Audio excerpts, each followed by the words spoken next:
ውድ የቆሮንቶስ ሚዲያ ተከታታዮች እንደምን አላችሁ? በያላችሁበት ሰላም እግዚአብሔር ከእናንተ ጋር ይሁን፣ አሜን። የኦርቶዶክስ ተዋሕዶ ቤተክርስቲያን እምነት ተከታዮች በሙሉ በዛሬው ዕለት ደግሞ ለየት ያለ እና ከባለፈው የቀጠለ ሶስተኛ ክፍል ስርዓት አሳያችኋለሁ።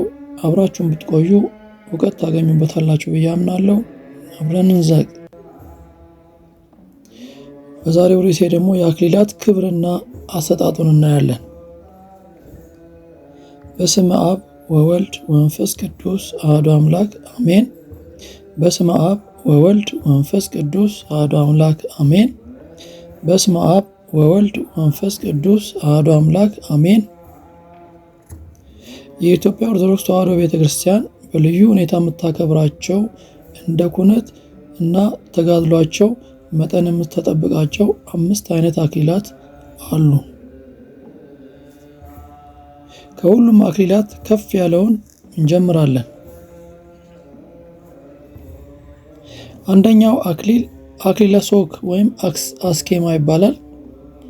ይህ አክሊል በዕለተ ዓርብ ጌታችን መድኃኒታችን ኢየሱስ ክርስቶስ በጲላጦስ አደባባይ ያለ ጥፋቱ በራሱ ላይ የተደፋ ከሽቦ ወስፌ መሰል የተዘጋጀ እጅግ አሰቃቂ የሰው ልጅ ቢሆን የማይችለው ከፍተኛ ስቃይና ሕመምን ሊያመጣ የሚችል ሲሆን ከእርሱ ውጭ ያደረገ የለም።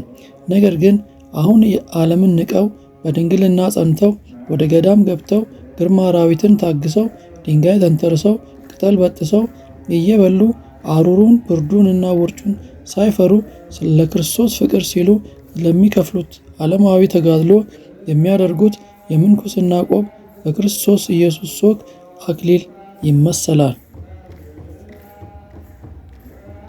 ዮሐንስ 19:2 ላይ ወታደሮችም ከሾህ አክሊል ጎንጉነው በራሱ ላይ አኖሩ፣ ቀይ ልብስም አለበሱት።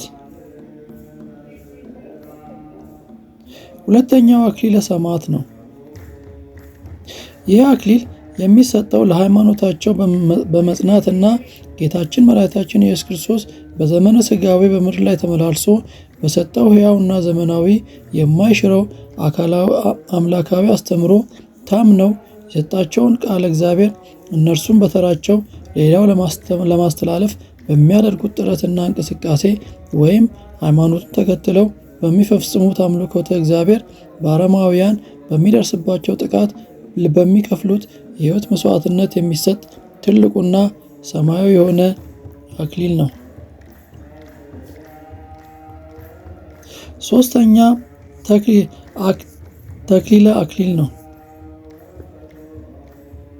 ይህ አይነቱ ሰሞኑን በክፍል 1 እና 2 ላይ እንዳየነው በዓለም ውስጥ ሳሉ ያለውን የዝሙት ጦርነትና ፈተና ተቋቁመው ድንግልናቸውን ጠብቀው ጸንተው በመቆየት በመጨረሻም በአምላካዊ ቃል መሰረት ወደ ትዳር ሲመጡ በቤተ ክርስቲያን ደረጃና ስርዓት መሰረት 2 ጥንዶች በሰርጋቸው ዕለት ክህነት ባላቸው አባቶች የሚደፉት ቆብ ነው። አራተኛ አክሊለ ነገሥት። ይህ አክሊል ቀደምት አባቶቻችን ኢትዮጵያዊ ሀገራችንን የመሩ ለንግስና ሲበቁ በታጩበት ጊዜ በቃለ መሐላ ሀገራቸውን ከውስጥም ከውጭም ለሚመጣው ጠላት እንዲሁም ሕዝቡን ያለ አድሎ እንዲያስተዳድሩ በራሳቸው ላይ የሚጫንላቸው ዘውድ የሀገር መሪነት ማረጋገጫ ነው።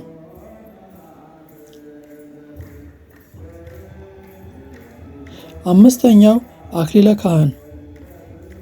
ይህ አክሊል ለየት ያለ በምድር ሆነው ሰማያዊውን አገልግሎት የሚሰጡ አባቶች በተለያዩ ማዕረግ ደረጃ በተማሩት የሃይማኖት ዕውቀትና ደረጃዎች በሚሰጡት መንፈሳዊ አገልግሎት መሰረት ተደርጎ የሚሰጣቸው ለክህነት አገልግሎት ብቻ የሚሆን ሲሆን ለካህናት አባቶች የሚሰጠውና ለአገልጋዩ ዲያቆን የሚሰጠው አክሊል በአሰራርም ሆነ በቅርጽ የተለያዩ ሲሆኑ ክህነትን ያላገኘ ወይም በዚህ ስልጣን ያልተሾመ ማንኛውም ሰው ሊጠቀመው አይችልም።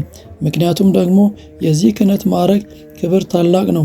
ከጌታችን መድኃኒታችን ኢየሱስ ክርስቶስ የሰጠ ልዩ ስልጣንም ሲሆን በምዕመናን ላይ እንዲፈጽሙ የሰጣቸው በመሆኑ ከፍ ያለ ክብርም ያለው መሆኑን መረዳት ይገባል።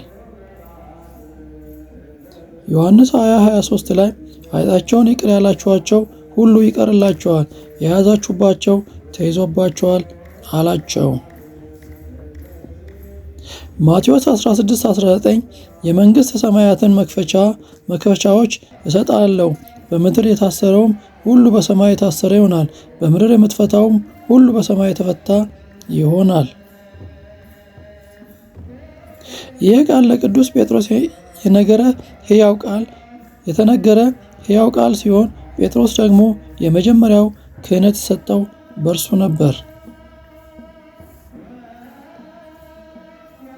ወደ ቤተሰቦችና ሚዲያ ተከታዮች እነዚህን አክሊላት ደረጃና አጠቃቀሙን አንድ የኦርቶዶክስ ተዋሕዶ ቤተክርስቲያን ሃይማኖት ተከታይና አማኝ የሆነ ሰው ሊያውቀው የሚገባ ስለሆነ ውስጣችን እንዲቀር ያስፈልጋል።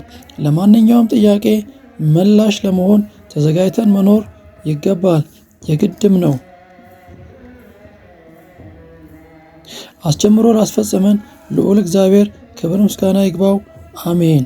ወስብሐት ለእግዚአብሔር ወወላዲቱ ድንግል ወለመስቀሉ ክቡር። ይቆየን፣ አሜን። ውድ ቤተሰቦችና የሚዲያ ተከታዮች እንግዲህ ከአክሊላትን በተመለከተ ከክፍል 1 እስከ 3 በዚህ መልኩ ለማቅረብ ሞክሬያለሁ። የተወሰነ ግንዛቤ እንዳገኛችሁ ተስፋ አደርጋለሁ። እግዚአብሔር አምላክ ወዶና ፈቅዶ እነዚህን በየጸጋችን የምንጠቀምበት ያድርገን። ለፍጻሜው የሚያብቃን እግዚአብሔር አምላክ ወዶ ፈቅዶ ጠብቆ እስካቆየን ድረስ እነዚህን አክሊላት የራሳችን ልናደርግ የምንችላቸው ስላሉ በተለይ ድንግልናን መጠበቅ እኛ ካልቻልን በልጆቻችን ላይ እንዲሆን፣ በሌላ መልኩ መንኩሰን ደግሞ የኢየሱስ ክርስቶስን ራሱ ላይ የደፋውን የሾህ አክሊል እኛ ደግሞ መንኩሰን ቆቡን ደፍተን የእሱን አርያ መከተል ይገባናልና እግዚአብሔር ለዚህ ነገር እንዲያበቃን የእርሱ ፈቃድ ይሁን። አሜን። ሰላም ሁኑ። በያላችሁበት ቦታ ሁሉ ሰላም፣ ጤና፣ ፍቅር ከእናንተ ጋር ይሁን። አብራችሁን ቆዩ።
Thank you.